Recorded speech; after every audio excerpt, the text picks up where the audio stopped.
લક્ષ્ય ન્યૂઝ, એક નજર, એક લક્ષ્ય.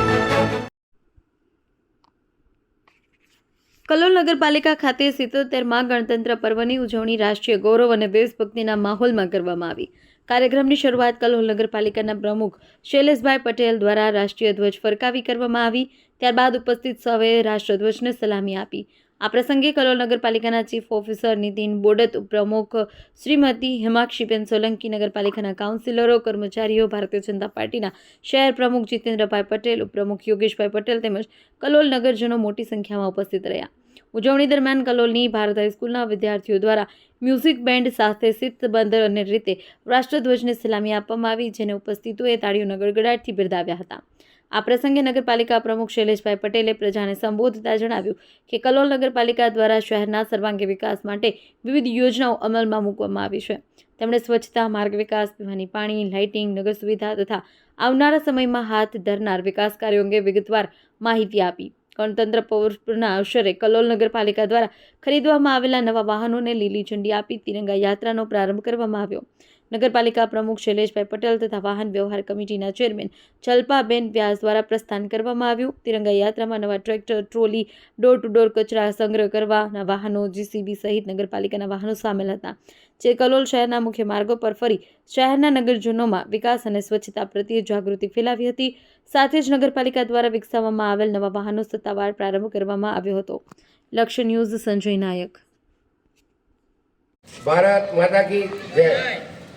આજના પ્રજાસત્તાક દિવસના પાવન અવસરે ઉપસ્થિત માન્ય ધારાસભ્યશ્રી, ઉપપ્રમુખશ્રી, ચેરમેનશ્રી, કારોબારી કમિટી, ચીફ ઓફિસર સાહેબ, શાસક પક્ષના નેતા, કાઉન્સિલર મિત્રો, સંગઠનના પ્રમુખ, મહામંત્રીઓ, માજી પ્રમુખશ્રીઓ, વાલા નગરજનો તથા પત્રકાર મિત્રો, આજના પ્રજાસત્તાક પર્વની આપ સૌને ખૂબ ખૂબ શુભકામનાઓ પાઠવું છું તથા અભિનંદન આપું છું. આજે 26મી જાન્યુઆરી અને જોગાનું જોગ 2026 બી છે.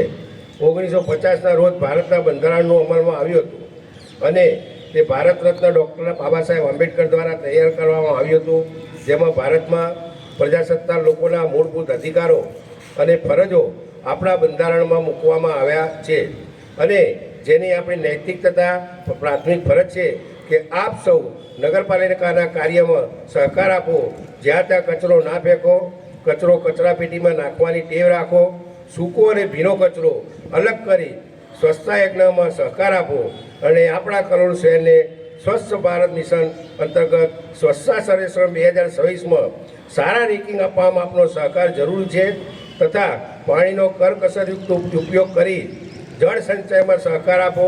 નગરપાલિકા સારી રીતે સેવાઓ આપી શકે તે માટે નગરજનોએ નગરપાલિકાના કરવેરા સમયસર ભરવા વિનંતી.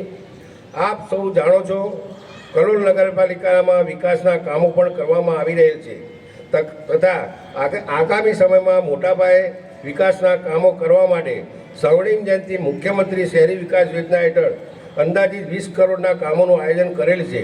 પૂર્વ અને પશ્ચિમ વિસ્તારને જોડતા ઓવરબ્રિજના કામે રેલવે પોર્શનની કામગીરી શરૂ કરેલ છે. તેમજ અંદાજિત 41 કરોડના ખર્ચે એપ્રોચ બનાવવાનું કામ જીયુડીસી ગાંધીનગર દ્વારા જરૂરી મંજૂરી મેળવી કરવામાં આવનાર છે. વધુમાં નગરપાલિકાના ખુલ્લા પ્લોટોનું દબાણ દૂર કરેલ છે. તેમાં કમ્પાઉન્ડ વોલ બનાવવાનું તેમજ રસ્તા ઉપરના દબાણો દૂર કરી રોડ બનાવવાનું આયોજન પણ કરેલ છે. તેમજ નગરપાલિકા વિસ્તારના અંદાજિત 15,000 જેટલા વૃક્ષો રોપવાનું કામ કરેલ છે. ઓડાધારા ટીપી વિસ્તારના રસ્તા ખુલ્લા કરી 76 કરોડના ખર્ચે નવીન રોડ બનાવવાનું કામગીરી ચાલુ કરવામાં આવેલ છે. કલોલ નગરપાલિકા વિસ્તારમાં સરકારશ્રી દ્વારા તરફથી મળનાર આઇકોનિક રોડની ગ્રાન્ટમાંથી ₹5 કરોડના ખર્ચે જેપી ગેટથી ખુડીમંગલા સુધી, કોબરા સર્કલથી અંબાજી મંદિર સુધી આઇકોનિક રોડ બનાવવાનું કામ આયોજન કરવામાં આવેલ છે. કલોલ નગરપાલિકા વિસ્તારમાં સરકાર તરફથી મળેલ સ્વર્ણિમ જયંતિ મુખ્યમંત્રી શહેરી વિકાસ યોજના હેઠળ સફાઈના સાધનો આયોજન કરવામાં આવેલ છે.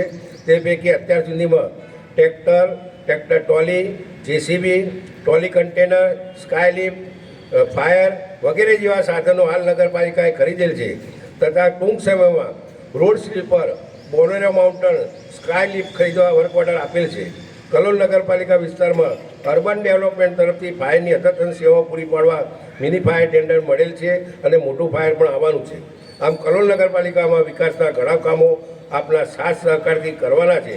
તો આપ પણ પોતાની ફરજ નિભાવી નગરપાલિકાના કામમાં સાથ સહકાર આપો. આપ સૌને અપીલ કરું છું. ફરીથી આપ સર્વેનો આભાર વ્યક્ત કરું. જય હિન્દ, ભારત માતા કી જય.